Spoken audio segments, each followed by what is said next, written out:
이번 시간에는 살다가 궁지에 몰렸을 때 우리가 어떻게 지혜롭게 행동할 수 있는지를 주역의 내용에서 한번 찾아보도록 하겠습니다. 우리는 뭐 살면서 여러 가지 어려움에 처하죠. 절박한 상황이 될 수도 있고요. 그게 뭐 인간관계가 되었던, 돈 문제가 되었던, 직장이 되었던, 뭐 몸에 병이 되었던, 살다 보면 이게 거의 함정에 빠진 것 같고 몸부림칠수록 더 빠져나올 수 없는 곳으로 빨려 들어가는 듯한 그런 이제 상황에 놓이기도 합니다. 하지만 이런 것은 인간의 그 다반사여서 옛날 주역에서도 이런 부분에 대한 지혜를 말씀해 놓은 것 같습니다. 한번 정리해 보겠습니다. 5단계인데요. 첫 번째는 이제 당황하지 말라는 겁니다. 이거를 사실은 현대적인 말로 표현하면 정신줄을 놓지 말라는 것이거든요. 침착하라는 얘기인데 주역에서는 이렇게 말하고 있습니다. 너의 잘못이 아니다. 때가 아닌 것일 뿐이다. 이렇게 이야기하고 있습니다. 다분히 이제 조금 뭐 자신의 잘못일 수도 있겠죠. 하지만 주역은 역학이잖아요. 시간의 학문이잖아요. 그러니까 주역의 관점은 당신이 아무리 잘하고 있더라도 심지어는 그럴 때조차도 당신의 때가 아니라면 당신은 실패할 수도 있다. 그러니까 미리 당황하고 침착을 잃고 그렇게 하지 말라는 것이죠.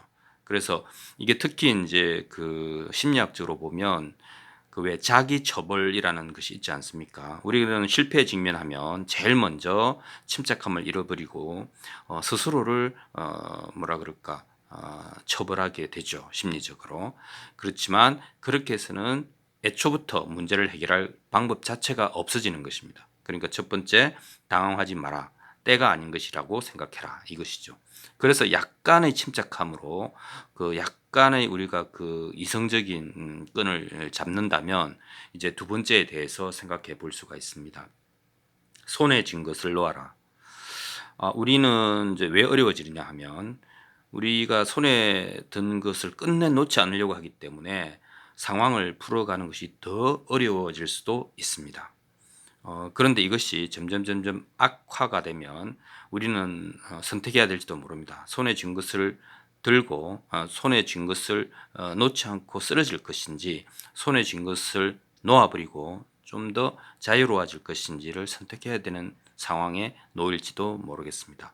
그러나 쥔 것을 놓지 않으면 상황은 점점 더 악화될 뿐이다 라고 주역에서는 이야기하고 있습니다. 우리가 손에 쥔 것이 단순히 우리의 지위나 명예나 돈이나 이익은 아닐지도 모릅니다. 어쩌면 심리적인 측면이 더 중요할지도 모르겠습니다. 내가 끝내 지키고자 하는 것이 무엇인가에 대한 성찰이 필요한 것이죠.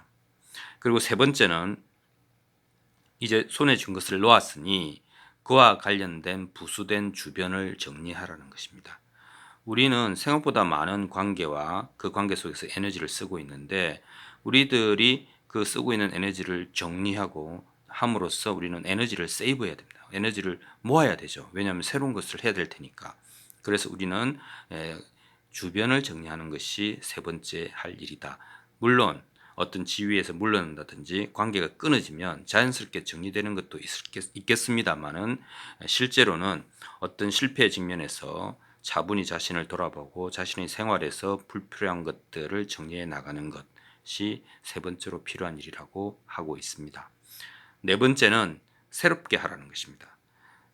삶을 살아간다는 것은 하루하루를 이제 창조해 나가는 것인데 그 중에서도 이런 실패에 직면해서는 이제 실제로 이 사람이 어디서 힘을 얻는가 하면 자기가 아침에 일어나서 잠들 때까지 뭔가 새로운 일과를 발견하고 발굴해서 스스로 일과의 주인이 되는 그런 하루하루를 만들어 갈 수 있다면 이 사람에게는 이제 새롭게 한 힘이 생긴 것입니다. 그렇게 새로운 일과를 창조한 다음에 다섯 번째, 어쩌면 가장 중요할 수도 있는데 자신의 때를 기다리라는 것입니다. 시간을 견뎌내라는 것이죠. 우리는 아무리 능력이 있거나 아무리 진심이어도 자신의 때가 아니라면 어느 장소 어느 시간에서는 아무것도 아닐 수가 있거든요. 그래서 자신의 때가 오면 좋고 오지 않으면 그 새롭게 창조한 일과를 일생으로 만들어가는 것이죠. 그렇게 해서 우리가 궁지에 몰렸을 때 5가지를 기억한다면 그렇게 크게 잘못되지는 않을 것이고, 어쩌면 그것을 디딤돌로 해서 다음 단계로 나아갈지도 모르겠다 하는 얘기를 하고 있는 것 같습니다. 이 5개가 다 쉽지는 않습니다. 우리는 다 뭐 문제가 생기면 당황하게 되고요. 당황하게 되면 하던 일을 더 열심히 함으로써 풀어보려고 하죠. 손에 쥔 것을 더 꽉 쥐죠. 그리고 주변을 정리하는 것 자체가 스스로를 고립시키는 것 같아서 절대로 하지 못합니다. 그리고 더더군다나 이렇게 해서 남은 시간 동안 그건 무엇을 하지? 내가 무엇을 할 수 있지? 라고 해서 자신감이 없어합니다.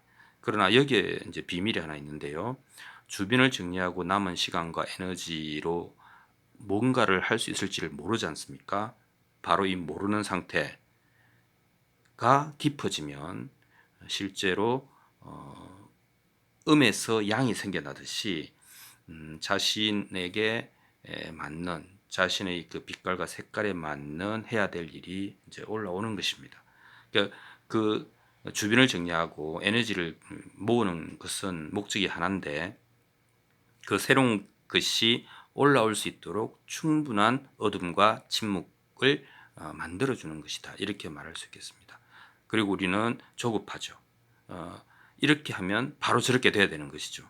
그렇지만 이빨을 안 닦아서 이가 썩었을 때 이빨을 다시 닦는다고 해서 이가 살아나는 것은 아니지 않습니까? 이것은 앞으로의 그 삶이라고 하는 것은 이 사건을 계기로 질적으로 달라지는 것입니다.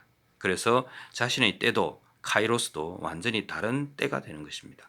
이렇게 어렵지만 이 5가지는 그 우리가 어려움이 처할 때마다, 삶의 그 궁지에 몰릴 때마다 반드시 기억하고 자기 자신을 점검해 본다면 꼭 아주 유용한 그 프레임이 될 것이라고 생각을 합니다.